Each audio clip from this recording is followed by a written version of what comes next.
Hello दोस्तों, एक बार फिर से चंदन जेपीएससी क्लासेस में आप सभी को बहुत बहुत स्वागत करते हैं। और न्यू ईयर्स के अवसर पर आप सभी को बहुत बहुत शुभकामनाएं भी देते हैं। और आज का वीडियो में जो होगा सो संविधान पर, संविधान जो भारत का संविधान है वो अनुच्छेद के बारे में हम लोग देखेंगे। कौन सा अनुच्छेद में कौन सा चीज़ बताया गया है वो हम लोग देखेंगे। ज़्यादा लंबा वीडियो नहीं है, आप लोग अंत तक देखिएगा, ठीक है। और आप लोगों को एक चीज़ और बता दे रहे हैं कि जो भी स्टूडेंट एसएससी जीडी या रेलवे ग्रुप डी एमटीएस जो भी तैयारी करते होंगे वो जो है सो इस वीडियो को देखें और इस चैनल को भी सब्सक्राइब कर दें दोस्तों। चैनल का नाम है चंदन जेपीएससी क्लासेस। इस चैनल पर हर दिन जो है सो जीके जीएस अपलोड करेंगे, आप लोग देखिएगा, ठीक है। और आप लोग बढ़िया से तैयारी कीजिएगा। 2023 में जो है दोस्तों आप लोग को सब चीज़ छोड़कर सिर्फ बढ़िया से तैयारी करना है, ठीक है। तो हम लोग चलिए ज़्यादा लेट नहीं करेंगे, हम लोग वीडियो देखते हैं, ठीक है। तो भारतीय संविधान के बारे में हम लोग पढ़ेंगे और भारतीय संविधान भाग 1 हम लोग देखेंगे, ठीक है। सिंपल है, आप लोग भी देखिए वीडियो अच्छा से, आप लोग समझ जाइएगा तुरंत, ठीक है। ये संविधान जो है सो तुरंत समझने लायक चीज़ है, ये कोई दिक्कत नहीं। संविधान जान जाइएगा, संविधान आप लोग 1 घंटा पढ़िएगा आराम से, पूरा जान जाइएगा एकदम। संविधान कोई ऐसा चीज़ नहीं है कि लोग नहीं समझ सकते हैं, ठीक है। तो आप लोग बढ़िया से देखिए। अनुच्छेद हम लोग 1 पढ़ेंगे, ठीक है। तो 1 पढ़ेंगे तो 1 में बता रहा है कि भारत राज्य का संघ है, ठीक है, राज्यों का संघ है। इसमें देखिए, भारत जब राज्यों का संघ है तो भारत में जितना सारा राज्य है सो भारत का जो है सो एक संघ है, ठीक है, समूह है। बता रहा है इसमें 3 चीज़ होता है, एक होता है कन्फेडरल, एक होता है फेडरल, एक होता है यूनियन, ठीक है। देखिए हम सी भी लिखेंगे, ठीक है। सी मतलब होता है कन्फेडरल, उसके बाद एफ मतलब होता है फेडरल, उसके बाद यू मतलब होता है यूनियन, ठीक है। तो हम लोग सिंपल देखेंगे कि भारत राज्यों का संघ है, यानी भारत देश से कोई भी राज्य अलग नहीं हो सकता है, यही इसका जो है सो परिभाषा है, ठीक है। अब पूरा देश दुनिया का परिभाषा थोड़ा 1 मिनट में हम लोग एग्जाम्पल में देखते हैं कि जो कन्फेडरल है दोस्तों, इसको हिंदी में हम लोग कहते हैं परिसंघ, ठीक है, परिसंघ कहते हैं। इधर लिख दे रहे हैं परिसंघ, परिसंघ, ठीक है। और फेडरल को हम लोग यूनियन बोलते हैं, फेडरल को हम लोग संघ बोलते हैं, यूनियन को भी संघ बोलते हैं। तो हम लोग परिसंघ देखते हैं। जो कन्फेडरल है दोस्तों, उस देश से, ठीक है, कोई भी राज्य अलग हो जाएगा, पूरा आसानी तरीके से अलग हो सकता है, उसको हम लोग कन्फेडरल बोलते हैं। और फेडरल उसको बोलते हैं, जैसे अमेरिका जो देश है जो, ठीक है, तो उसमें जितना भी स्टेट है वो अगर चाहे तो समझौता करके अलग हो सकते हैं, ठीक है। ये जो होता है जो फेडरल होता है सो सब राज्य मिलकर थोड़ी थोड़ी शक्तियाँ जो है सो केंद्र सरकार को देती है, अब मतलब सरकार को देती है और उसको बोलते हैं कि आप लीजिए मेरी शक्तियाँ, ठीक है, कुछ कुछ जो होता है सो, और उसको देश चलाने बोलता है। लेकिन अगर चाहे जो फेडरल है उसमें अगर लोग चाहे तो आप जो है सो स्टेट अलग हो सकता है, ठीक है, कि क्या करके, समझौता करके। अब कोई भी देश से जब स्टेट अलग हो सकता है तो उसका अपना अलग झंडा नहीं हो सकता, वही देश के हो सकता है, ठीक है। जैसे अमेरिका जो है सो, अमेरिका में बहुत सारा स्टेट है, तो अगर कोई भी स्टेट चाहे तो अमेरिका से अलग हो सकता है, लेकिन झंडा एक ही रहेगा, पैसा भी एक ही रहेगा, ठीक है। उसको हम लोग बोलते हैं फेडरल। और यूनियन जो है सो मेरा भारत देश है, यूनियन में जो है सो कोई भी राज्य बिना कहे पूछे कहीं नहीं जा सकता है, ठीक है, सिंपल तरीके से। तो जो है सो पूरा राज्य जो है सो भारत का एक संघ है, ठीक है। तो इसको भी हम लोग यूनियन मतलब संघ होता है, ठीक है। क्वेश्चन में जो है सो आता है कि भारत राज्यों का संघ है, ठीक है। तो ऑप्शन बी में लिखा रहता है कि यूनियन, तो उसको मारिएगा, ठीक है, ये वाला नहीं मारिएगा। क्योंकि आप जो फेडरल होता है सो उसका हिंदी भी यूनियन होता है, संघ होता है, और जो यूनियन है उसका भी हिंदी भी संघ होता है, ठीक है। तो आप लोग कन्फ्यूज नहीं होइएगा। उसके बाद आगे हम लोग देखते हैं कि भारत अनुच्छेद 2 देखेंगे, ठीक है। भारत में नए राज्यों का प्रवेश होना, ठीक है। अनुच्छेद 2 कहता है कि भारत में कोई भी राज्य जो है सो प्रवेश हो सकता है, ठीक है, इसमें कोई दिक्कत नहीं है। अब भारत में जो है सो नए राज्य, ठीक है, नए राज्य शामिल हो सकते हैं अनुच्छेद 2 के तहत। देखिए एक राज्य शामिल हुआ था किस प्रकार से, इसे आप हम लोग देखते हैं। 35वां संविधान संशोधन के तहत 1974 में जो है सो सिक्किम जो है सो मेरा देश, पहले देखिए ये थोड़ा बाद में देखते हैं। जो सिक्किम है सो सिक्किम मेरा जो है सो राज्य नहीं था, नहीं तो मेरा देश था, वो अलग सह देश था, ठीक है, सह राज्य। जैसे मेरा अगल बगल का जो जिसको हम लोग पड़ोसी बोल सकते हैं, ठीक है। तो सिक्किम जो है सो मेरा पड़ोसी देश था, वो स्वतंत्र था, ठीक है, आज़ाद था, उसको कोई दिक्कत नहीं था। लेकिन चीन जो है सिंपल बता रहे हैं आप लोगों को, जो चीन है सो तिब्बत पर मार मार कर तिब्बत वाले लोगों को इधर उधर भेज दिया, ठीक है। चार कोना था, चारू कोनम भेज दिया था जो चीन लोग था, ठीक है। एंजॉय लेके पढ़िए आप लोग, कोई दिक्कत नहीं, ठीक है, बढ़िया तरीके से हम समझाते हैं। तो चीन वाला जो लोग थे सो तिब्बत को उस पर कब्जा करके लोगों को इधर उधर भेज दिया था। अब तिब्बत लोगों का मांग उठने लगा, अब उसके नीचे सिक्किम है। तो सिक्किम जो है सो ये छोटा मतलब देश है। तो सिक्किम भी चाह रहा था कि चीन हमको भी जो है सो मेरा ऊपर भी हमला करेगा, मैं छोटा सा देश हूँ, मेरे ऊपर कब्जा करेगा तो बहुत दिक्कत हो जाएगा। तो सिक्किम चाहा कि हम भारत देश में मिल जाएं। तो मिलने के बाद देखिए मिल जाएं उसी वहीं से शुरू होता है। अब जब मिलना चाहता है सिक्किम, तो 35वां संशोधन यहाँ तो बोल रहे हैं कि भारत में नए राज्यों के प्रवेश होना, तो भारत आराम से चाहेगा कि आ जाओ। तो 35वां संविधान संशोधन के तहत 1974 में जो है सिक्किम भारत में जोड़कर सिक्किम को सह राज्य बनाया गया, ठीक है। सह राज्य बनाया 35वां संशोधन करके और 1974 में बनाया। लेकिन सिक्किम अचानक नहीं मिल गया, सिक्किम भारत के लिए कुछ काम किया, जैसे भेदभाव, ठीक है, बहुत सारा चीज़ जो है सो पहले देखा कि भारत के लोग कैसे रहते हैं, उसका जो है सो चाल चलन कैसा है, लोग किस प्रकार के रहते हैं, जाति धर्म पर भेदभाव नहीं करते हैं, मतलब बहुत सारा चीज़ था। उसके बाद क्या हुआ कि जो है सो सिक्किम को सह राज्य बनाया गया। उसके बाद 36वां संशोधन करके उसके बाद जो है सो संविधान संशोधन करके 16 मई 1975 को सिक्किम जो है सो भारत का 28वां राज्य बना दिया गया। यहाँ राज्य है, राज्य लिखा गया, ठीक है, बना दिया गया, कोई दिक्कत नहीं, कोई भेदभाव नहीं हुआ। और 36वें संविधान संशोधन के तहत याद रखिएगा डेट 16 मई 1975 में जो है सो सिक्किम को भारत में अपना लिया गया। उसके बाद देखिए आर्टिकल 3 पढ़ेंगे हम लोग। भारत की सीमा के अंदर किसी भी राज्य और उसके नाम बदल सकता है, यानी भारत देश का जो भारत देश में जो सीमा है, ठीक है, जो राज्य है, जो नाम है, वो जो है सो नाम चेंज कर सकता है, ठीक है। कौन? तो संसद कर सकती है। किसके तहत? आर्टिकल 3 के तहत, ठीक है। तो देखिए आर्टिकल 3 के तहत हम लोग देखते हैं 30 अक्टूबर 2019 में जो है सो भारत राज्य जम्मू कश्मीर को अलग करके और 2 केंद्र शासित प्रदेश बना दिया गया, जो है एक जम्मू कश्मीर और एक लद्दाख, ठीक है, बना दिया गया। इसका एक और एग्जाम्पल है, 1 2 3 एग्जाम्पल और है। जैसे 15 नवंबर 2000 ईस्वी में जो है सो बिहार से झारखंड अलग कर दिया, ठीक है। तो अलग करने का जो है सो जो अधिकार है सो आर्टिकल 3 देती है, किसको? संसद को देती है, ठीक है। तो आप लोग देख सकते हैं जो जम्मू कश्मीर है सो वो चाहता था, इसको थोड़ा इसका एग्जांपल बताते हैं, इतिहास बताते हैं। ये चाहता था कि हम एक देश बनाएंगे, ठीक है। तो ये देश वो कहाँ चल गया उसका कोई पता नहीं है, ठीक है। देश बना लिया, हमको भी पता है और आप लोग को भी पता है कि जम्मू कश्मीर देश बना लिया। मोदी ऐसा काम किया और अमित शाह ऐसा काम किया जो इसको राज्य का भी जो अनुमति नहीं दिया गया, राज्य का भी जो दर्जा होता है वो छीन लिया गया और इसको केंद्र शासित प्रदेश बना गया। और ये बैल बोल रहा है कि हम अलग देश बनाएंगे। थोड़ा अच्छा से भी हम लोग पढ़ेंगे मस्ती में, ठीक है, आप लोग समझिएगा जल्दी। उसके बाद आगे हम लोग देखते हैं, याद रखिएगा ये सब, ठीक है। आर्टिकल 4 देखते हैं हम लोग। तो आर्टिकल 4 कहता है कि अनुच्छेद 1 2 3 के पालन, ठीक है। अनुच्छेद जो 1 2 3 हम लोग पढ़े हैं, तो अनुच्छेद 1 2 3 के पालन के लिए संविधान संशोधन की आवश्यकता नहीं है। इसका पालन के लिए संविधान संशोधन में आवश्यकता नहीं है, क्योंकि संसद के पास 50% बहुमत होगा तो वो खुद कर सकती है, ठीक है। इतना ही परसेंट 50% बहुमत जो है सो हो जाएगा, तो क्या है कि वो अपना संविधान में संशोधन करने की ज़रूरी नहीं पड़ता है, वो फिर अपना काम कर सकती है। आगे देखिए, बस यही है, सिर्फ इसमें है कि अनुच्छेद 1, 2, 3, ठीक है, और 1, 2, 3 के पालन के लिए किसी संविधान संशोधन की ज़रूरत नहीं है।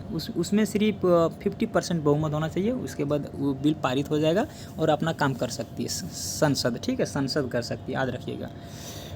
उसके बाद हम लोग देखते हैं अनुच्छेद 5, ठीक है। हम लोग पहले ये भारतीय संविधान भाग 2, भाग 1 खत्म हो गया, भाग 2 देखेंगे। आर्टिकल 5 देखेंगे, नागरिकता की परिभाषा है आर्टिकल 5 में, आप लोग याद रखिएगा। आर्टिकल 6 है विभाजन के समय पाकिस्तान से जो भारत आने वाला लोग था उसके बारे में बताया गया है, यानी देश विभाजन हो रहा था उस समय क्या हुआ कि पाकिस्तान से भारत जो लोग आ रहे थे, ठीक है, उस नागरिकता उसको किस प्रकार से मिलेगा, कौन सा विधि से मिलेगा, कितना महीना रहना पड़ेगा भारत में, वो उस विषय को बताता है, ठीक है। हम पूरा डिटेल्स अभी नहीं बता रहे हैं, हम यूट्यूब पर लाइव आएंगे, अगर मेरा वीडियो सक्सेसफुल रहा, आप लोग लाइक सब्सक्राइब कीजिएगा, तभी हम यूट्यूब पर लाइव आ सकते हैं, ठीक है। और तो क्या है कि जब मेरा भारत देश 1947 में जब हो रहा था, अलग हो रहा था भारत पाकिस्तान, तो इसमें क्या है कि जो पाकिस्तान से जो भारत आना चाहता था उसको किस प्रकार का नागरिक इसमें दिया जाएगा और किस प्रकार को इसको इसमें बताया जाएगा, बस यही बताता है आर्टिकल 6, ठीक है। यही याद रखना सिर्फ कि जो पाकिस्तान से भारत आएगा उसको किस प्रकार के नागरिकता मिलेगा, यही आर्टिकल 6 कहता है। आर्टिकल 7 कहता है कि विभाजन के समय में जो भारत से पाकिस्तान जाने वाले लोग, ठीक है, मेरा भारत देश से जो पाकिस्तान जाएगा उसके बारे में बताया गया है अनुच्छेद 7 में, ठीक है। उसी तरह है, ठीक है, ये भी है 6 और 7, ये पाकिस्तान से किस तरह आएगा भारत और ये भारत से किस तरह पाकिस्तान जाएगा, यही है। अनुच्छेद 8 है कि भारतीय मूल लोगों के लिए प्रावधान, जो मेरा भारत देश के जो लोगों हैं उसके लिए क्या प्रावधान है, मूल है, वो बताया गया। अनुच्छेद 9 में बताया गया नागरिकता को निलंबित किया जाएगा, सिंपल है, निलंबित किया जाएगा मतलब नागरिकता छीन लेना, नागरिकता हटा देना, ठीक है। मतलब कोई भी आदमी दिवालिया हो जाएगा या पागल हो जाएगा या किसी देश पर किसी मतलब जो मेरा मंत्री है या कोई भी चीज़ है मेरा देश का, अगर किसी से अटैच हो जाता है और उसको सारा अधिकार मतलब सारा चीज़ बता देता है तो उसको क्या है कि नागरिकता छीन लिया जाएगा। यानी कोई देश से हम लोग जैसे अमेरिका हो गया, चीन हो गया, मतलब कोई भी देश से अगर राष्ट्रपति या प्रधानमंत्री भारत आए और भारत के लोग किसी तरह से उसको हमला कर दे या मतलब कुछ भी कर दे या जो पत्थर होता है वो स्टोन होता है उससे फेंक के मार दे, मतलब किसी तरह से भी उस पर कोई चीज़ नहीं आ सकता है। अगर किसी तरह से आ गया तो आपका नागरिकता छीन ली गई, ठीक है, मतलब छीन ली जाएगी, ठीक है। यही होता है नागरिकता निलंबित किया जाएगा, ठीक है, यानी आपसे जो नागरिकता है उसको छीन लिया जाएगा क्योंकि आप पागल हो चुके हैं, ठीक है। उसके बाद आर्टिकल 10 बताता है कि नागरिकता का अधिकार, ये बढ़िया चीज़ है, नागरिकता का अधिकार, ठीक है। जो नागरिक है सो अपना अधिकार के कैसे जानेंगे, कैसे पहचानेंगे, वो अनुच्छेद 10 में बताया गया स्पष्ट रूप से। आगे हम लोग देखते हैं, आगे देखते हैं दोस्तों, आर्टिकल 11 जो है संसद को 11 कहता है कि संसद को अधिकार है कि वह नागरिकता कानून में संशोधन कर सकते हैं। 11 कहता है कि संसद को यह अधिकार देता है आर्टिकल 11 की जो है सो नागरिकता कानून में वह संशोधन कर सकता है, ठीक है। कौन? संसद कर सकता है, किसके तहत? आर्टिकल 11 के तहत, ठीक है। जो इसका मतलब समझ गए ना आप लोग कि संसद को अधिकार देता है कि वह नागरिकता कानून में संशोधन कर सकता है, जो नागरिक का जो कानून है उसमें संशोधन कर सकते हैं। हम लोग पढ़ेंगे भारतीय संविधान का भाग 3 अब, ठीक है। इसमें बताया गया है अनुच्छेद 12 में कि राज्य की परिभाषा, ठीक है, जो हर राज्य है उसका परिभाषा इसमें बताया गया है, ठीक है। क्वेश्चन में अगर पूछेगा कि अनुच्छेद 12 क्या है तो वो राज्य की परिभाषा है, ठीक है। और क्वेश्चन में पूछेगा कि राज्य की परिभाषा से कौन सा अनुच्छेद में, तो अनुच्छेद 12 में, ठीक है, याद रखिएगा। अनुच्छेद 13 कहता है कि संसद को अधिकार है कि वह मौलिक अधिकारों की मूल संरचना को परिवर्तन किए बिना संशोधन कर सकता। अनुच्छेद 13 कहता है कि संसद को अधिकार है कि वह मौलिक अधिकारों की मूल संरचना को परिवर्तन किए बिना संशोधन कर सकता है, ठीक है। मतलब जो मौलिक अधिकारों हैं जो लोगों को, वो क्या है कि उसमें जो है सो बिना संरचना किए हुए जो है सो संविधान में संशोधन कर सकते हैं। कौन कर सकते हैं? तो संसद कर सकते हैं। देखिए जैसे कि समानता का अधिकार, ठीक है, तो इसमें क्या है कि हम लोग समानता का अधिकार देखते हैं। इसमें है कि 14 आर्टिकल 14, ठीक है, 14 विधि के समक्ष समान, यानी जो दुनिया में जो जैसे मेरा भारत देश में जो भी विधि है सभी के जो है सो समानता प्राप्त है, ठीक है, समानता प्राप्त है, लेकिन 2 लोगों को नहीं प्राप्त है। देखिए उसको अलग रखा गया है। इसमें भारत के राष्ट्रपति और राज्यों के गवर्नर, जो राज्य के गवर्नर है भारत का राष्ट्रपति, आर्टिकल 361 के विशेष प्रावधान देते हुए, ठीक है, अनुच्छेद 361 राष्ट्रपति को और गवर्नर को अलग प्रावधान देते हैं, इसीलिए इसमें ये शामिल नहीं किया गया है, ठीक है, यानी विधि के विधान में जो है सो ये शामिल नहीं है। कौन? राष्ट्रपति और गवर्नर, इसको 361 में अलग रखा गया, हम आगे पढ़ाएंगे, ठीक है। चलिए हम लोग ये देखते हैं, अनुच्छेद 15 देखते हैं, जाति धर्म, ठीक है, धर्म जाति मूलवंश लिंग और जन्म स्थान के आधार पर भेदभाव। आर्टिकल 15 बताता है दोस्तों कि आप जो भी धर्म है, जो भी जाति है, ठीक है, जहाँ भी जन्म हुआ उस आधारित पर कोई भी इंसान भेदभाव नहीं कर सकता। जैसे आजकल देख रहे हैं कि जाति पर भेदभाव होता है, तो जाति एक ये सब नहीं होना चाहिए, ये सब गलत है। आप लोग जो भी स्टूडेंट इस वीडियो को देख रहे हैं, आप लोग पढ़े लिखे हैं, जहाँ भी जाति होता है उसको समझाइए कि जाति नहीं होता है, ये नहीं होता है, क्योंकि देखिए सिंपल तरीके से संविधान में लिखा गया है कि आप जाति के आधार पर भेदभाव नहीं कर सकते हैं, किसी को नीच नहीं दिखा सकते हैं, किसी को ऊंच नहीं दिखा सकते हैं।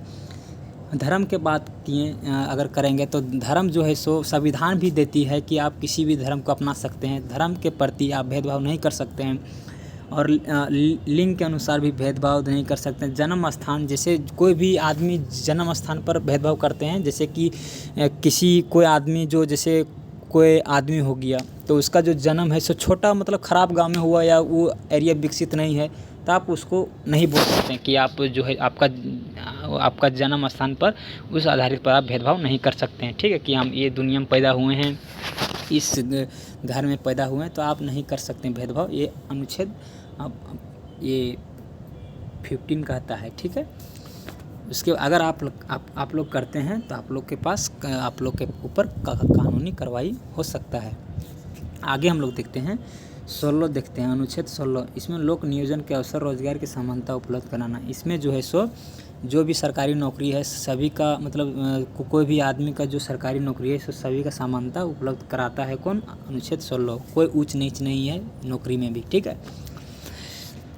आगे हम लोग देखते हैं 16, ठीक है, 16 के 4 पदों पर देखिए, इस पदों पर जो है सो SC और ST का आरक्षण का प्रावधान। देखिए ST और SC का आरक्षण जब तक नहीं ख़त्म होगा, कब तक नहीं ख़त्म होगा? जब तक जाति नहीं ख़त्म होगा, जाति रहेगा आरक्षण रहेगा। सीधा बात, आप लोग को सीधा समझना है, ठीक है। इस वीडियो में लंबा भी नहीं बताएंगे आप लोग को सीधा समझना है। अगर जाति के आधार पर जो है सो, जैसे SC और ST को संविधान के तहत आरक्षण मिला है, ठीक है। इसमें हम थोड़ा सा आप लोग देखिए बढ़िया तरीके से, ये हो गया अमीर आदमी, जो लाइन खींचें सो, ये भी हो गया अमीर आदमी, ये भी हो गया अमीर आदमी, ये गरीब आदमी, ठीक है। तो संविधान कहता है कि जो अमीर आदमी ऊपर जो जा रहा है, पैसा कमा रहा है, आगे बढ़ रहा है, उसको बढ़ने दो ऑटोमेटिक, ये भी बढ़ रहा है ऑटोमेटिक बढ़ने दो, ये भी बढ़ रहा है ऑटोमेटिक बढ़ने दो। लेकिन जो छोटे तबके के लोग हैं, ठीक है, जो छोटे जाति के लोग हैं, वो अमीर नहीं है, तो क्या कहता है संविधान? इसको अनुच्छेद देता है, अनुच्छेद 16 के 4 कहता है कि जो ये छोटा जो लोग के वर्ग है, इसको क्या है कि कुछ आरक्षण मिल गया। आरक्षण के तहत धीरे धीरे अगर ये आगे उठेगा और ये अमीर लोगों के बराबर आ जाएगा उठ के दोनों, तो ये क्या है कि आरक्षण ख़त्म हो जाएगा। लेकिन अभी भी भारत देश में बहुत सारा ऊंच नीच है, बहुत सारा गरीबी है, ठीक है, बहुत सारा आप लोग जानते भी है, हर स्टेट में गरीबी है, ठीक है। तो छोटे बड़े लोग हैं, तो वही संविधान कहता है कि जो बड़ा आदमी है उसी के लेवल पर, अगर छोटा आदमी बड़ा हो जाता है उसी के लेवल पर आ जाता है तो आरक्षण हटा देंगे। आरक्षण किस लिए है? आरक्षण जो है सो लोगों को मतलब ऊपर उठाने के लिए, ठीक है, ताकि व्यक्ति जो है सो सम्मान के साथ जी सके, उसको भी जो है सो अधिकार मिल सके और समाज में सर उठा के जिए, ठीक है। लेकिन क्या है कि जाति के आधार पर बहुत सारा जो है सो भेदभाव, बहुत सारा अभी भी मेरे भारत देश में है। मतलब छोटे छोटे गांव शहर में होते हैं, लेकिन कई भी स्टेट में होते हैं, लेकिन जो पढ़ा लिखा स्टेट है, जो विकसित स्टेट है, उसमें जाति पर अभी उतना भेदभाव नहीं होता है, ठीक है। जैसे हम एक एग्जांपल ले सकते हैं, चेन्नई स्टेट है और मुंबई है बेंगलोर है, ऐसा ऐसा स्टेट जो है सो जाति वो भेदभाव नहीं करते हैं, ठीक है। हर सभी को एक समान के नज़र से देखते हैं, ये आप समझ गए हैं। उसके बाद एक चीज़ और, जब तक जाति रहेगी तब तक आरक्षण रहेगा, ये तय है। 110% हम गारंटी देते हैं। बस स्टूडेंट आप लोग जो है सो यही समझिएगा, ठीक है, यही समझिएगा कि जब तक जाति रहेगा तब तक आरक्षण रहेगा, बस यही समझिएगा। लेकिन आप लोग भी समझ सकते हैं कि जब बड़ा आदमी ऊपर उठ गया, छोटा आदमी नीचे है, तो किसके लिए आरक्षण है? छोटा आदमी के लिए आरक्षण है। बड़ा आदमी अपने उठ रहा है, छोटा आदमी भी उठाओ, उसी को आरक्षण बोला जाता है, ठीक है। आगे हम लोग देखेंगे 17 देखेंगे, ठीक है। अस्पृश्यता, अस्पृश्यता और छुआछूत, ठीक है। छुआछूत के अंत कौन करता है? आर्टिकल 17 करता है। इसका मतलब हुआ इसी का आधारित है, ठीक है। इसी का मतलब हेल मेल में वीडियो है कि आप जो है सो छुआछूत नहीं कर सकते हैं। मतलब कोई छोट जाति, मतलब कोई अमीर आदमी या पंडित हो गया, कोई भी चीज़ हो गया, मतलब बढ़िया आदमी, अगर बढ़िया आदमी के पास छोटा आदमी चल गया तो ये नहीं बोल सकते कि आप छोटा आदमी है, कपड़ा ख़राब पहनना, ये है वो है, नहीं बोल सकते हैं।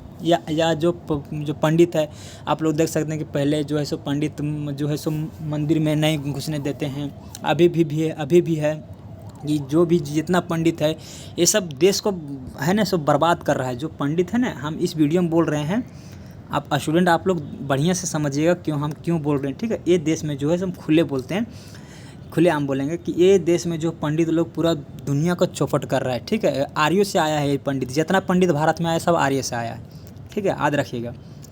तो ये जो है सो पूरा देश को बर्बाद कर रहा है। बर्बाद कैसे कर रहा है कि जब संविधान देता है कि आप किसी को ऊंच नीच नहीं समझिएगा, तो ये लोग जो है सो मंदिर में भगवान के नाम पर जो है सो चंदा मांगते हैं, पैसा देते हैं। और मेरा साथ भी हुआ है, हम भी जो है सो हम अपना बारे में तो डिटेल्स अभी नहीं बताएंगे, लेकिन मेरा साथ खुद हुआ है। हम गए थे पूजा करने, तो हमसे बोला कि पैसा चढ़ाओ, ये उसके बाद हम आपको पूजा करेंगे, जो है सो मतलब क्या संकल्प जो बोला जाता है तो करेंगे। तो हम बोले पंडित जी जो है सो 11 रुपये लीजिए, 21 रुपये, बोलना ही 200 रुपये दीजिए। तो ये बिजनेस है, ठीक है। अगर पंडित देखिए, हर पंडित गलत नहीं रहता है, ठीक है, कुछ पंडित गलत रहता है। अगर पंडित अगर चाहे तो उससे ज़बरदस्ती नहीं कर सके, ठीक है, क्योंकि उसका अपना अधिकार है। उसको संतुष्टि प्राप्त होना चाहिए कि वो जितना चाहिए, जितना दक्षिणा देता है उतनी में खुश रहिए आप लोग, ठीक है, उतना में खुश रहिए। लेकिन नहीं, वो सब मुँह मांगी रकम मांगता है कि इतना देना होगा तब संकल्प करवाएंगे, ठीक है। आप लोग समझ रहे हैं कि नहीं? बस इसीलिए बोल रहे हैं कि पूरा देश जो है सो, पूरा भारत देश, जब तक ये पंडित का ये रहेगा, मंदिर में प्रवेश रहेगा, तब तक मंदिर के नाम पर जो है सो पंडित पैसा लूटते रहेंगे, बहुत पैसा लूटता है। वही अगर एक चीज़ और देखते हैं तो वही कहता है कि छुआछूत का अंत करना, ठीक है। यानी जो लोग है, संविधान कहता है कि आप कानून की नज़र में सब एक समान है, किसी को उच्च और किसी को नीच नहीं समझ सकते हैं। और एक तरह से और कि हम लोग एक तरह से और इसको समझ सकते हैं कि छुआछूत जो है सो मंदिर में जो भी पंडित रहते हैं, भिखारी, ठीक है, जो भिखारी रहते हैं मंदिर में, जो पंडित रहते हैं, वो भिखारी को अंदर नहीं आने देगा कि आप नहीं आइए, वो भी तो आदमी है। अगर भिखारी तो क्या हुआ, मेरा भारत देश का तो आदमी है, वो तो पागल नहीं है, वो तो किसी तरह से और चीज़ नहीं किया है, मेरा देश से गद्दारी नहीं किया है। जो भिखारी लोग हैं सो गद्दारी नहीं किया, अगर गद्दारी करता है तो उसको जो अधिकार छीन लिया जाता है, ठीक है। आगे पढ़ाएंगे कि शायद पहले पढ़ा दिए, ठीक है, हाँ, जो पहले वीडियो में पढ़ाए हैं कि आप अगर पागल होते हैं या किसी तरह से मेरा देश को आपसे नुकसान है, तो आपका जो ये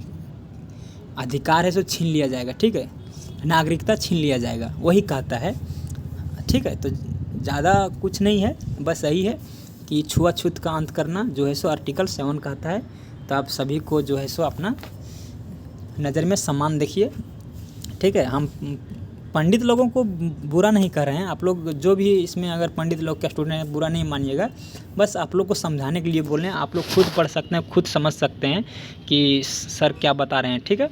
और ठीक है, तो हम आगे देखते हैं 18 अनुच्छेद 18 देखते हैं 18 उपाधियों का। तो ये उपाधियों का अंत क्या है कि कोई भी जो व्यक्ति से अपने नाम के आगे सरनेम नहीं लगा सकता, जैसे महान, जैसे पद्म भूषण, जैसे मेरा भारत देश में है ना क्या है कि महावीर चक्र है, परमवीर चक्र है, भारत रत्न है, तो कोई भी अगर उपाधि मतलब कोई भी आदमी जो है सो अपने नाम के आगे सरनेम नहीं लगा सकता है, ठीक है। जैसे हो गया, जैसे हम एग्जाम्पल के बारे में एग्जाम्पल हम बोलेंगे, ठीक है। जैसे हो गया कि राहुल गांधी, ठीक है, तो राहुल गांधी जो हो गया सो उसके नाम के आगे महान शब्द नहीं जोड़ सकते हैं, या परमवीर चक्र नहीं जोड़ सकते हैं, या ये बोलते हैं आप भारत रत्न नहीं जोड़ सकते हैं, ठीक है। जोड़ता है कौन? इसमें दो ही आदमी जोड़ता है, एगो जो डॉक्टर रहता है MBBS सो, और एगो जो SP DSP रहता है सो। वो सब किस लिए जोड़ता है? क्योंकि वो शिक्षा को दिखाता है, क्योंकि वो शिक्षा के लिए जोड़ रहा है, वो अपने लिए नहीं, वो जो शिक्षा अर्जित किया है उस महान को दिखाता है, ठीक है, इसलिए जोड़ता है। डॉक्टर जोड़ता है और यही सब, ठीक है। बाकी बात आप लोग समझ सकते हैं कि उपाधियों का अंत मतलब कोई भी अपना सर नेम के आगे बड़ा नाम नहीं रख सकता है, यही होता है उपाधियों का अंत। तो 18 कहता है, अनुच्छेद 19 कहता है, देखिए ये तो अनुच्छेद 19 तो ये पढ़ेगा तो आप लोग पूरा संविधान समझ जाइएगा, यही है मेन चीज़। और फिर अनुच्छेद 32 पढ़ेंगे हम लोग, वो तो और ख़तरनाक है, ठीक है। सिर्फ संविधान पढ़िए आप लोग, और संविधान पढ़ लीजिएगा, कोई पुलिस कोर्ट वूट से नहीं एकदम ठीक कीजिएगा, डरिएगा नहीं किसी से। संविधान पढ़ लीजिए और किसी से नहीं एकदम डरिए, चूँकि आप लोग सब जानते हैं संविधान में सब स्पष्ट रूप से लिखा रहता है, ठीक है। चलिए हम लोग देखते हैं। अनुच्छेद 19 जो है सो कहता है कि विभिन्न प्रकार का स्वतंत्रता के बारे में बताता है, ठीक है, विभिन्न प्रकार का। तो देखते हैं हम लोग बोलने की स्वतंत्रता और मीडिया की स्वतंत्रता इसमें बताया गया है, ठीक है। तो बोलते हैं हम लोग वो स्वतंत्रता, ठीक है। और जो मीडिया का उसका भी आज़ादी है, मीडिया भी अपना प्रसार कर सकते हैं, हम लोग भी किसी को बोल सकते हैं, ठीक है। तो मतलब किसी को बोल सकते हैं, तो ये नहीं कि मतलब जैसे पर तैसे बोल दें, आपको बोलने का आज़ादी तो वहीं तक लिमिट में बोलिए, ठीक है। एक कह रहा है कि आप गलत भाषा नहीं बोलिएगा, किसी मॉरल के खिलाफ नहीं बोलिएगा, ठीक है। कोई जो समाज अगर बैठल रहेगा वहाँ पर गाली गलौज नहीं कीजिएगा। तो बोलने का मतलब है कि आप अभिव्यक्त कर सकते हैं, बोल सकते हैं प्यार से, ठीक है, वही स्वतंत्रता है, ठीक है।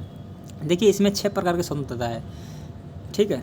तो इसमें भी 7 प्रकार का था, लेकिन 7 क्या था? संपत्ति था, वो हटा दिया गया, वो अलग पढ़ाएंगे अगला आर्टिकल में, ठीक है। तो ये छोड़ दीजिए, संपत्ति छोड़ दीजिए, इसमें 6 प्रकार का है, ठीक है। तो क्या है कि अभिव्यक्ति यानी किसी को अभिव्यक्त कर सकते हैं, बोल सकते हैं, ठीक है। ये जो है सो ये जो सूटेबल करेगा, ये मेरा बात, ये जो अनुच्छेद 19 सूटेबल किस चीज़ पर करता है कि लोगों को अधिकार है, ठीक है। तो इसमें जो है सो भारत देश में राजनीतिक बहुत होता है, आप लोग भी जानते हैं, नेता लोग तो कमी नहीं है भारत में, ठीक है। वही सब पूरा दुनिया चला रहा है, जो नेता है ना पूरा दुनिया चला रहा है, पूरा दुनिया को अंत करके रखेगा नेता लोग ही। कोई नेता में इंसानियत नहीं है, हम इस वीडियो में बता रहे हैं, कोई भी नेता में नहीं है। और मेरा महान व्यक्ति, पूजनीय व्यक्ति आज दुनिया में नहीं है, अगर दुनिया में रहते तो मेरा देश आज अमेरिका से आगे निकल सकता था। जैसे डॉक्टर भीमराव अम्बेडकर, APJ अब्दुल कलाम, अटल बिहारी वाजपेयी, और बहुत ऐसा देश है, क्या बोलते हैं उसको, सुभाष चंद्र बोस, मतलब आप लोग जान सकते हैं जो मेरा अहम व्यक्ति थे, भगत सिंह, गांधी जी, बहुत सारा व्यक्ति थे जो देश के लिए मतलब देश को ही समझा, अपना माँ बाप जो ही सो देश को ही समझा, ठीक है, कि मेरा देश के अलावा कोई चीज़ नहीं है। अगर ये सब नेता लोग समझ जाता है कि मेरा देश ही है, अपना बारे में नहीं सोचता, तो मेरा भी देश आगे बढ़ सकता है। लेकिन नेता अपना बारे में सिर्फ सोचता है, देश के बारे में नहीं सोचता है, ठीक है। सिर्फ वो जानता है वोट लेने और राजनीति में कैसे उलझाना है लोग को, वो जानते हैं, ठीक है। खैर हम राजनीति में नहीं जाना चाहते हैं। देखिए अभिव्यक्ति करना है, ठीक है, सिंपल है, मतलब एक राजनीति के तौर पर एक व्यक्ति है, ठीक है, और एक व्यक्ति के विरोध में दूसरा व्यक्ति खड़ा हो गया है, तो वो अभिव्यक्ति कर सकता है, सभा कर सकता है, संगठन कर सकता है, संरक्षण कर सकता है, निवास कर सकता है, व्यापार कर सकता है। कहने का सेंस है कि आप बोल सकते हैं, प्यार भाषा से आराम से किसी को समझा सकते हैं, अगर वो समझ गया तो आप सभा कर सकते हैं, सभा के बाद आप संगठन हो सकते हैं, ठीक है। नहीं तो एक सेकंड रुकिएगा, अभिव्यक्ति करके संगठन करना, ठीक है। संगठन करके आपको अगर अच्छा लगे बात को तो सभा करना, सभा करके आप लोग घूम सकते हैं। घूम के आप लोग कहीं भी मेरा भारत देश में आप लोग बस सकते हैं, निवास कर सकते हैं और व्यापार भी कर सकते हैं। व्यापार मतलब होता है काम हो गया, खेती बाड़ी या पढ़ाई लिखाई, कुछ भी काम हो गया, होटल में काम करना, मतलब कोई भी चीज़ काम करना, ठीक है, उसको हम लोग व्यापार बोलते हैं, बिजनेस करना, ठीक है। ये हो गया अनुच्छेद 19, ठीक है। तो अनुच्छेद 19 6 प्रकार की आज़ादी देती है, ठीक है। आप लोग समझ गए हैं। फिर अगला हम लोग देखते हैं। अगला वीडियो है आर्टिकल 20। आर्टिकल 20 बोलता है अनुच्छेद 20 के अपराध के समय, ये थोड़ा सा देखिएगा, यहाँ तक जो है सो गलती है, हम गलत टाइप कर दिए। आगे यहाँ लिखा है, देखिए, व्यक्ति को कोई सज़ा नहीं दे सकता है, नहीं तो थाना दे सकता है, नहीं पुलिस दे सकता है, नहीं और कोई नहीं दे सकता, कब तक जब तक कोर्ट सिद्ध ना कर दे, ठीक है। आप लोग भी जान सकते हैं कि अगर कोई आदमी गलती करता है तो उसको कोर्ट को क्या चाहिए, प्रूफ चाहिए, सबूत चाहिए, एविडेंस चाहिए, ठीक है। तब वो क्या है कि फांसी दे सकता है या जेल आप लोग को कर सकता है, ठीक है। तो इस अनुच्छेद 20 कहता है कि कोई भी व्यक्ति को आप जो है सो सज़ा नहीं दे सकते हैं जब तक कोर्ट नहीं बोलेगा तब तक, ठीक है। तो आगे देखिए, इसमें 3 तरह का जो है सो दिया हुआ है। 3 तरह क्या दिया हुआ है कि अपराध के समय जो है सो कानून देखिए, मतलब जिस समय हम अपराध किए थे उस समय का कानून देखिए, उस समय का कानून में क्या लिखा है, ठीक है। आप लोग समझिए थोड़ा सा, ठीक है, कि 2012 में एग्जाम्पल है, ठीक है। एग्जाम्पल समझिएगा, एग्जाम्पल से पूरा तीनों समझ जाइएगा, ठीक है, मतलब पूरा समझ जाइएगा।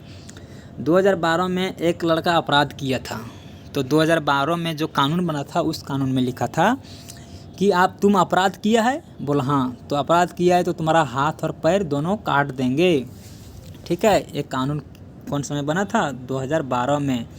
जब मोदी आया, ठीक है, जब मोदी आया तो 2022 में क्या कानून बना, संशोधन करके आर्टिकल 20 में, कि जब ये लड़का 2012 में अपराध किया तो 2022 में इसको क्या कानून सज़ा देगी, फांसी देगी, ठीक है। तो फांसी देगी कौन सा, 2022 में, सेम कानून है, ठीक है। बता रहा है 2012 में पैर हाथ काट देता था अपराध के समय में, और वही कानून जो है सो 2022 में क्या करेगा, गोड़ हाथ नहीं, मतलब गोड़ हाथ छोड़ के आपको फांसी देगा, ठीक है। तो हम लोग जब संविधान पढ़ेंगे तो हम लोग संविधान में पूरी तरह जानेंगे कि सर जज साहब कि अभी के कानून मत देखिए, पहले के कानून देखिए कि 2012 में कौन सा कानून था, तो वही लिखा है कि अपराध के समय का कानून, जिस समय हम अपराध किए थे वो कानून के हिसाब से हमको उस समय का कानून के हिसाब से हमको बोलिए क्या बोलना है सो, ठीक है। ये 2022 में नहीं चलेगा, क्योंकि हम उस समय अपराध किए थे, तो उस समय अपराध किए थे तो 2022 में फांसी था, तो फांसी दीजिएगा, ये सब नहीं चलेगा। तो आप लोग संविधान पढ़िएगा, तो आप लोग जज साहब को भी बोल सकते हैं, पुलिस साहब को, सबको बोल सकते हैं। इसीलिए संविधान डॉक्टर बी.आर. अम्बेडकर बहुत महान व्यक्ति थे, जो भारत देश को एक प्यारा सा संविधान दे के चला गया। ये संविधान आप लोग पढ़ लीजिएगा, दुनिया में किसी से डरिएगा नहीं, किसी से नहीं। वही कहता है कि 2012 में जो कानून बनाया था वो कानून के हिसाब से हमको फांसी दीजिए या मारिए या पीटिए या हाथों को तोड़िए। 2022 काहे देखते हैं, 2022 मत देखिए, इसमें अलग कानून बन गया संशोधन करके, वो नहीं चलेगा, ठीक है। यही बताता है 1 अपराध के समय का कानून, ठीक है। उसके बाद एक अपराध के 1 की सज़ा, ये भी है, एक अपराध के 1 की सज़ा नहीं दे सकते हैं। ये फिल्मी दुनिया नहीं है, ठीक है, ये रियलिटी दुनिया है। अगर एक आदमी गाड़ी चला रहा है और 4 आदमी खड़ा है, तो एक आदमी चारों को मार दिया तो कोई, किसी का सर फूट गया, किसी को पैर टूट गया, तो कोई गया बच। तो जो आदमी जितना मरा, अलग अलग आदमी ने, तो आप पर अलग अलग FIR करेगा, तो आपका सज़ा जो है सो आज लंबा हो जाएगा बढ़। इसीलिए बोलता है 1 ही अपराध की 1 ही सज़ा, ठीक है। नहीं, ये फिल्मी दुनिया है। 1 अपराध कीजिएगा तो 1 सज़ा मिलेगा, 2 अपराध कीजिएगा 2 सज़ा मिलेगा, ठीक है। ये है हकीकत, ये फिल्मी दुनिया नहीं है कि हम 10 आदमी के मार देंगे तो एक इथी मिलेगा, हमको सज़ा मिलेगा, वो नहीं है, ठीक है। आगे हम लोग इसमें खुद के विरुद्ध गवाही नहीं दे सकते हैं, हम लोग खुद के विरुद्ध गवाही नहीं दे सकते हैं, ठीक है। आगे हम लोग देखते हैं आर्टिकल 21 प्राण एवं देह के स्वतंत्रता का अधिकार। आप किसी का प्राण नहीं ले सकते हैं, किसी का दही आप नहीं छीन सकते, मतलब शरीर नहीं छीन सकते हैं, किसी का निजता नहीं छीन सकते हैं, किसी से पासवर्ड नहीं छीन सकते हैं। सिंपल तरीके में एक चीज़ बता दे रहे हैं आप लोग को। अनुच्छेद 21 कहता है कि आप अपना पत्नी को जान नहीं ले सकते हैं, आप अपने पत्नी को पासवर्ड नहीं पूछ सकते हैं। आप अगर जो है सो अपना पत्नी पर शक है कि एकदम देखिए हम डिटेल्स बता रहे हैं, पूरा समझ जाइएगा, ठीक है। बढ़िया भाषा में समझा रहे हैं कि आप जो है सो अपना पत्नी को बोलिएगा कि फ़ोन का लॉक खोलिए ना, तो पत्नी बोलेगी नहीं खोलेंगे, तो आप उस पर दबाव नहीं दे सकते हैं। क्यों नहीं दे सकते हैं? क्योंकि आर्टिकल 21 कहता है प्राण एवं देह की स्वतंत्रता का अधिकार। आप किसी से ज़बरदस्ती नहीं कर सकते हैं, या तो अपना रहे या तो पराया रहे। आप लोग समझ गए हैं ना? बस यही है, आप लोग समझिए, सिर्फ संविधान पढ़िए आप लोग। अनुच्छेद देखिए 21 का ये कहता है कि 6 से 14 वर्ष के लिए मुफ्त जो बच्चा है उसको फ्री में शिक्षा और फ्री में खाना दिया जाएगा। अभी भी मिलता है सरकारी स्कूल में। ये 28वां मतलब 88 संविधान संशोधन के तहत जोड़ा गया है, ठीक है। आगे हम लोग देखते हैं अनुच्छेद 32 गिरफ्तारी के संदर्भ में संरक्षण, ठीक है। अनुच्छेद 22 कहता है अनुच्छेद जो है सो गिरफ्तारी के संदर्भ में संरक्षण। आगे देखिए दोस्तों कि शोषण के विरुद्ध के अधिकार हम लोग देखेंगे। आर्टिकल 23 कहता है कि मानव तस्करी बलात्कार श्रम पर प्रतिबंध, ठीक है। जो मानव लोग है, जो छोटा बच्चा है, वो जब फैक्ट्री में काम करता है कहीं चीज़ में, तो वो क्या है कि अनुच्छेद 23 कहता है कि उस पर प्रतिबंध करो, ठीक है। क्योंकि वो बच्चा काम करने लायक नहीं है, पढ़ने लायक है, ठीक है। छोटा बच्चा को काम कराया जाता है अभी भी, ठीक है। तो ये सब उस पर क्या है प्रतिबंध लगाया गया है। अगला देखते हैं हम लोग। इसमें भी आर्टिकल 24 भी कहता है कि बाल श्रम पर प्रतिबंध का प्रावधान, ठीक है। जो भी छोटा बच्चा अगर कहीं फैक्ट्री में काम करता है या पटाखा दुनिया में काम करता है या गोदाम में काम करता है या अबरक का काम करता है, तो उस पर प्रतिबंध लगाया जा सकता का प्रावधान बताया गया है। 24 कहता है वही चीज़। धार्मिक स्वतंत्रता का अधिकार पढ़ेंगे हम लोग कि हम लोग का धार्मिक का जो अधिकार है सो क्या क्या है। अनुच्छेद 25 कहता है कि भारत में किसी भी धर्म रिवाजों को मानने का अधिकार, ठीक है। तो भारत जो है मेरा प्यारा देश, वहाँ का जो लोग है सो भारत में क्या है कि किसी भी धर्म को अपना सकते हैं और किसी भी धर्म को मान सकते हैं। इसमें कोई बाधा नहीं देगा, कोई ज़बरदस्ती नहीं करेगा, ठीक है। ये कहता है अनुच्छेद 25। अनुच्छेद 26 जो है सो धार्मिक सामूहिक कार्यक्रम में सम्मेलन का स्वतंत्रता, ठीक है। बता रहा है कि धार्मिक समूह कार्यक्रम जो होगा उसमें आप भाग ले सकते हैं, कोई ज़बरदस्ती नहीं है, ले सकते हैं, नहीं भी ले सकते हैं, कोई दिक्कत नहीं। अनुच्छेद 27 कहता है कि भारत के प्रत्येक धार्मिक कार्य का धन पर टैक्स, ठीक है। मतलब भारत में जो भी धार्मिक समूह जो काम होगा उस पर टैक्स वुक्स कुछ नहीं लगता है, ठीक है, कुछ नहीं देना पड़ता है। आगे देखिए 28 पढ़ेंगे। सरकारी खर्च से चलने वाले संस्थान में धार्मिक शिक्षा नहीं, मतलब सरकार जो अपना संस्थान चला रहा है उसमें धार्मिक शिक्षा कोई पर्सनल नहीं दे सकता है, ये कहता है अनुच्छेद 28, ठीक है। मतलब कोई भी जैसे मान लीजिए हम जैसे एग्जांपल बता रहे हैं कि कोई सर है तो मुस्लिम है, ठीक है। तो स्कूल में मुस्लिम भी बच्चा पढ़ता है तो वो मुस्लिम सर चाहेंगे कि हम इसको उर्दू पढ़ा सकते हैं, तो नहीं, धर्म का शिक्षा मत दीजिए। यहाँ सब चीज़ जो है सो मतलब हर तरह का बच्चा आता है, हर जाति या हर धर्म का बच्चा, तो हर सर अलग अलग धर्म के बारे में कैसे पढ़ाइएगा। उस सरकारी संस्था है तो वही बता रहा है कि सरकारी संस्था में जो है सो सरकारी खर्च से चलने वाले संस्थान में आप धार्मिक शिक्षा नहीं पढ़ा सकते। आगे देखिए आर्टिकल 29 कहता है अल्पसंख्यकों के हित की रक्षा, ठीक है। मतलब अल्पसंख्यक जो के हितों की रक्षा है सो क्या क्या कर, ठीक है, क्या क्या है सो संस्कृति, भाषा, लिपि, धर्म, जाति और संस्थान से वंचित। ये बोलता है कि अपना संस्कृति, भाषा, लिपि, धर्म, जाति के आधार पर जो है सो संस्थान से वंचित नहीं है, ठीक है। अनुच्छेद 29 कर रहा है, ठीक है, कि अपना सांस्कृतिक जो है सो अपना जो भाषा है, अपना जो धर्म है, इस आधार पर आपको वंचित नहीं रखा जाएगा। आगे देखिए आर्टिकल 30 कहता है अल्पसंख्यक अपने संस्थान खोल सकता है। इसका मतलब हुआ कि अल्पसंख्यक जो लोग हैं सो अपना संस्थान खोल सकते हैं। उसके लिए जो है सरकार भी पैसा देगी, ठीक है, धन उपलब्ध कराएगी। जैसे मदरसा, संस्कृत विद्यालय, ठीक है, कॉलेज वगैरह, ठीक है। अभी भी लोग बहुत कॉलेज खोलते हैं, सरकारी स्कूल खोलते हैं, कॉलेज खोलते हैं, बहुत सारा, मेरा भारत देश में बहुत सारा कॉलेज है। तो जो भी लोग कॉलेज खोलते हैं तो उसका जो है सो धन और जो है सो पैसा देती है कौन? सरकार देती है। ठीक है, यही सब है दोस्तों। संविधान बहुत अच्छा लगता है पढ़ने में, आप लोग पढ़िए। और इसमें हर वो तैयारी हर वो स्टूडेंट को लिए हर मतलब सॉरी दोस्तों, थोड़ा बोलने में डिस्टर्ब हो रहा है। बता रहे हैं कि हर वो स्टूडेंट के लिए एक वीडियो ज़रूरी है जो सेंट्रल गवर्नमेंट का, स्टेट गवर्नमेंट का तैयारी कर रहा है। ठीक है, और इस वीडियो में जो है सो इस चैनल का नाम है चंदन JPSC क्लासेस। इस चैनल को सब्सक्राइब कर दीजिएगा, क्योंकि इसलिए सब्सक्राइब कीजिएगा क्योंकि 1 जनवरी से जो ये वीडियो अपलोड होगा, पूरा सेंट्रल लेवल पर जितना एग्ज़ाम होता है, जैसे GD होता है, रेलवे ग्रुप D होता है, MTS होता है, ठीक है, SSC होता है, तो ये सब जो GS GK इसमें डालेंगे और आप लोग आराम से पढ़िएगा। ठीक है, और 9 वर्ष की शुभकामनाएं देते हैं आप लोग को। हैप्पी न्यू ईयर सभी को बोलते हैं। ठीक है, मेरा भारतवर्ष में जितने लोग रहते हैं सभी को हैप्पी न्यू ईयर। और इस नया साल में आप लोग जो है सो पूरा मेहनत कीजिए और पढ़िए, ताकि आप लोग जो है सो GD निकाल सकते हैं, ग्रुप D निकाल सकते हैं, MTS निकाल सकते हैं। ठीक है, आप लोग मेहनत करके पढ़िए। ये जो संविधान है दोस्तों, वो हर एग्ज़ाम में पूछा जाता है, इसीलिए ये हम पढ़ा दिए। और हर क्वेश्चन पढ़ाएंगे, GK पढ़ाएंगे, GS पढ़ाएंगे। ठीक है, और इसी चैनल पर अपलोड किया जाएगा। ठीक है, तो आप लोग इस वीडियो में अंत तक बने रहने के लिए आप लोगों को बहुत बहुत शुक्रिया करता हूँ। जय हिंद।